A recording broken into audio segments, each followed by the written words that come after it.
एक छात्र, प्रतिभाशाली छात्र जिसे कहेंगे, जो पिछले 8 दिनों से धरने पे बैठे हुए हैं और लगातार राजनेता लोग आ रहे हैं, बातें हो रही हैं, निष्कर्ष नहीं निकल रहा है।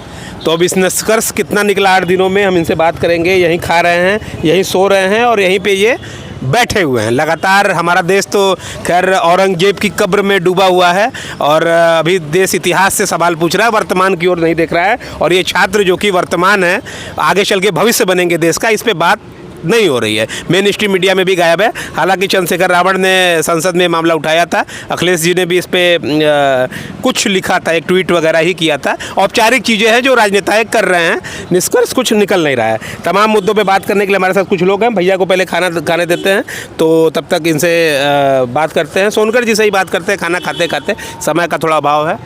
तो क्या हुआ है विगत 8 दिनों में? साहब, सबसे पहले आपका बहुत बहुत धन्यवाद हमको कवर करने के लिए।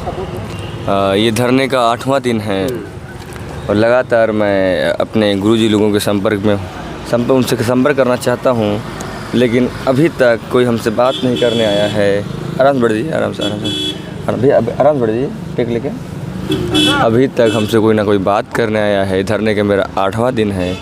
मैं अपनी शैक्षणिक मांगों को लेकर बैठा हुआ हूँ। मेरी मांगे हैं कि काशी हिंदू विश्वविद्यालय में जो रिक्त पड़ी, जो मालवीय शांति अध्ययन केंद्र में जो 7 सीटों पर आवेदन मंगाए गए थे, उन 7 सीटों पर सिर्फ 4 में दाखिले लिए गए हैं। 3 सीटें रिक्त छोड़ दी गई थी। उसका जवाब अभी तक मुझे नहीं मिला है कि उसी 3 सीटें रिक्त क्यों छोड़ी गई हैं।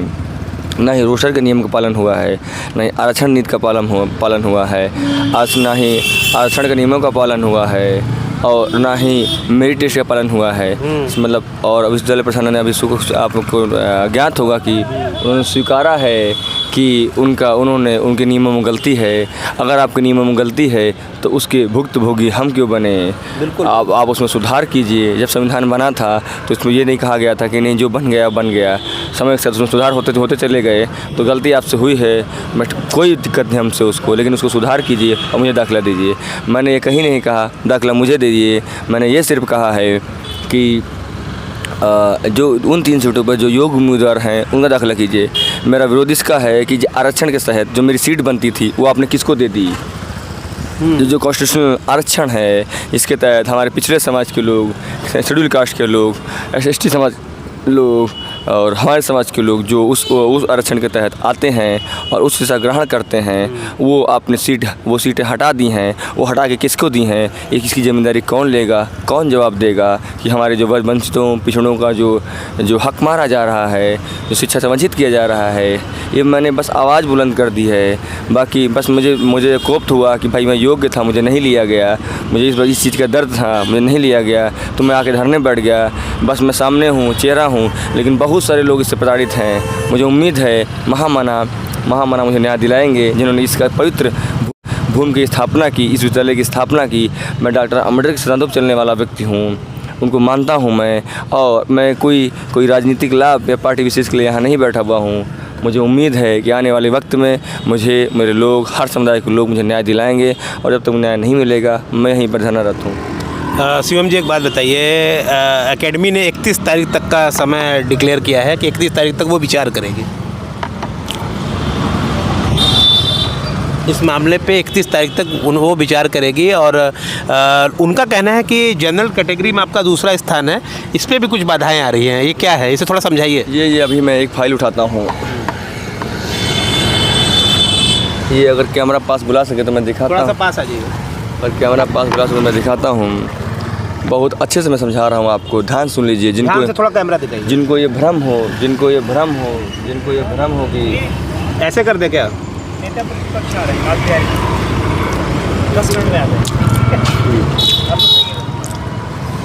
जिनको ये भ्रम हो कि मैं यहाँ साक्ष्य कुछ दिखा रहे हैं, इसे देखिए। जिनको ये भ्रम हो कि मैं यहाँ राजनीतिक लाभ के लिए बैठा हुआ हूँ, और जिनको ये भ्रम हो कि मैं यहाँ किसी पार्टी विशेष या राजनीतिक लाभ के लिए बैठा हुआ हूँ, तो मैं उनको साक्ष्य दिखा देना चाहता हूँ कि मेरी शैक्षणिक मांगें क्या हैं और मैं क्यों इस शैक्षणिक न्याय की लड़ाई लड़ रहा हूँ। सबसे पहले दिखा देता हूँ, ये काशी हिंदू विद्यालय ने जब मेरा रिजल्ट जारी किया उसमें मैं शेड्यूल कास्ट से आता हूँ, लेकिन मेरी अनरिजर्व रैंक 2 है। ये दिखा दीजिए, ये 2 रैंक है। ये तो हमें पता है। हाँ हाँ, अब बता देता हूँ। अब मुख्य बिंदु पे आइए, मुख्य बिंदु पर आइए। ये देखिए, मैंने शोध किया था कि कैसे क्या ये जो यहाँ पर धांधली हुई है आरक्षण के नियमों को लेकर, किस तरह दलितों, वंचितों, पिछड़ों का हक मारा जा रहा है। मेरे विभाग में 7 सीटें प्रकाशित हुई थी। ध्यान सुनिएगा पत्रकार साहब, बहुत ही ध्यान सुनिएगा, ये बहुत मुद्दे की बात है। मेरे विभाग में 7 सीटों पर पीएचडी प्रवेश सत्र 2024-25 में आवेदन मंगाए गए थे। उसमें से 4 सीटें रेड एग्जेम्प्टेड श्रेणी की थी, अर्थात जेआरएफ श्रेणी की। उन सीटों में से 1 सीट एलाइड की है और 3 मेन डिसिप्लिन की है। चूँकि मैं जेआरएफ नहीं हूँ, इसलिए मैंने रेड एग्जेम्प्टेड श्रेणी में आवेदन नहीं किया था। अब इसको हटा देते हैं, ये हट गया। बची 3 सीटें जो बची 3 सीटें, उन 3 सीटों में वो रेड श्रेणी की हैं, जिसमें नेट या ओनली फॉर पीएचडी के बच्चे आवेदन कर सकते थे। उन 3 सीटों में 1 सीट एलाइड की है, 2 मेन डिसिप्लिन की है। चूँकि मैं मेन डिसिप्लिन हूँ तो एलाइड में भर नहीं सकता, इसलिए इसको भी हटा दीजिए आप। चलिए इसको हटा दीजिए। अब बची कितनी सीटें बताइए मुझे, आप कितनी सीटें बची? आप ये कितनी सीटें लिखी हुई हैं? 3। ये वाली, ये 2 बच, 2 सीटें लिखी हुई है ना। आपने 4 दे दिया रेड एग्जेम्प्टेड में, वो हट गई। फिर 1 दे दिया रेड में एलाइड में, वो हट गई। 5 सीटें हो गई। आप 5 में कुल सीटें 7 हैं। अगर 5 सीटें आपने हटा दी तो कितनी सीटें बची? 2 सीटें बची। अब बात सिर्फ 2 सीटों पर होगी, इसमें इन्होंने कहा है कि हमने आरक्षण के नियमों का पालन किया है, लेकिन आरक्षण का नियम ये कहता है कि, या फिर रोस्टर का नियम ये कहता है, जो कॉन्स्टिट्यूशनल रूल है, कि जब भी 3 या उससे अधिक सीटें होंगी तभी रोस्टर लग सकता है। तो इन्होंने कैसे लगा दिया 2 सीटों पर रोस्टर? चलिए, ये गलती मैंने विभाग की माफ़ कर दी, कोई बात नहीं। आपने हमारा आरक्षण मार दिया, हम नहीं दुखी हैं इससे, कि वो हमारे गुरु समान हैं। उनका आज भी सम्मान करता हूँ, भविष्य में भी करता रहूँगा, मरते दम तक करता रहूँगा। मैंने कहा आपने, चलिए कभी कोई ऐसा होता है कि 50 पन्ने का बुलेटिन होता है, सब लोग नहीं पढ़ पाते, उसमें बहुत सारी बारीकियाँ होते हैं, पेच होते हैं, नहीं पढ़ पाए, भूल बस मैं उनको माफ़ कर देता हूँ कि गलती हुई। तो अब जब ये सीटें, इसमें रोस्टर नहीं लग सकता है, तो ये सीटें आ गई ओपन में। हाँ, ये सीटें ओपन में आ गई। ओपन सीटें आ गई। जब ओपन सीटें आ गई तो ओपन सीटों का नियम ये कहता है कि उस पे जिसके नंबर अधिक होंगे, जिसकी मेरिट अधिक होंगी, वो दाखिला पा सकेगा। तो जिसकी 2 सीटें हैं, तो जिसकी पहली रैंक रहेगी उसको पहली सीट दी जाएगी, जिसकी दूसरी रैंक रहेगी उसको दूसरी सीट दी जाएगी। चूँकि जिसकी पहली रैंक थी उसको दाखिला दे दिया गया है। उसका हो गया। हाँ, उसका हो गया है। और क्या नाम था उनका? उनका नाम मुझे नहीं मालूम है, क्योंकि ये पब्लिक डोमेन अभी तक नहीं आया हुआ है। और जिसकी दूसरी रैंक है वो यहाँ पर धरना कर रहा है, मेरा हक छीन के किसको दिया गया है। विगत 8 दिनों से मैं न्याय की मांग कर रहा हूँ, सचरी न्याय की मांग कर रहा हूँ। आप पत्रकार साहब बता दीजिए कितना टेम्परेचर हो रहा है यहाँ पर? 38 डिग्री टेम्परेचर हो रहा है। यहाँ बैठना मुश्किल है, लगातार मैं थक रहा हूँ, मेरा शरीर कमज़ोर हो रहा है, मैं दुबला। अच्छा, एकेडमी से कोई तो आया होगा 8 दिनों में? कोई नहीं है एकेडमी से बात करने वाला। इतनी बड़ी जगह पे आप बैठे हुए हैं, और ऐसे जगह पे आप बैठे हैं जहाँ हर किसी का नज़रें जाती हैं, कोई एक व्यक्ति आना जरूरी नहीं समझा आपके लिए? मैंने सुना है कि मेरी मांग लोकसभा भवन में माननीय नगीना से सांसद जो आदरणीय माननीय चंद्रशेखर साहब ने हमारी आवाज़ उठाई। बिल्कुल उठाई है, मैंने खुद देखा है। लोकतंत्र के सबसे बड़े मंदिर अखिलेश जी ने भी आपकी मांग उठाई। हाँ, मैंने सुना है कि उन्होंने अभी तक, क्योंकि मैं सो नहीं पाता हूँ यहाँ पर, मैं खाना पीना नहीं खा पाता। माने इन्फ्लुएंसर क्रांति जी ने भी आपकी मांग अभी कल उठाई। हाँ, मैंने सुना है क्रांति साहब ने मेरी आवाज़ को अपनी लय में काफी लंबा उन्होंने आर्टिकल लिखा था। बहुत उनका धन्यवाद है। मैं आपके चैनल के माध्यम से, रिपब्लिक हिंदुस्तान चैनल के माध्यम से उनका धन्यवाद। एक ही 2 नाम नहीं है, बहुत ऐसे नाम है जो मैं आपको गिना दूंगा। ऐसे कई लोग हैं आपके जो, आप अपने आप को अकेला ना समझे, आपकी लड़ाई में बहुत लोग शामिल हैं। मैं उन सभी लोगों का बहुत धन्यवाद देना चाहता हूँ कि आपने हमारी आवाज़, चाहे सांसद साहब लोग हों, चाहे वो विधायक सब, जैसे अभी रागिनी। एक सवाल है शिवम सोनकर जी, भाजपा से कोई आया कि नहीं? मुझे उम्मीद है कि ये काशी हिंदू विद्यालय माननीय, आदरणीय, सम्माननीय नरेंद्र मोदी साहब के यहाँ, माननीय नरेंद्र मोदी साहब का ये संसदीय क्षेत्र है, और उनके नेतृत्व में मुझे जल्द से जल्द न्याय मिलेगा। अब न्याय की उम्मीद है आपको? कुछ लोग कह रहे हैं कि एकलव्य का अंगूठा काट दिया गया गुरु द्रोण द्वारा, कहाँ देखते हैं आप? देखिए मैं महामानव के मानवीय मूल्यों का पालन करता हूँ। मैं डॉक्टर अम्बेडकर सिद्धांतों पर बाबा साहब भीमराव अम्बेडकर सिद्धांतों पर चलने वाला व्यक्ति हूँ।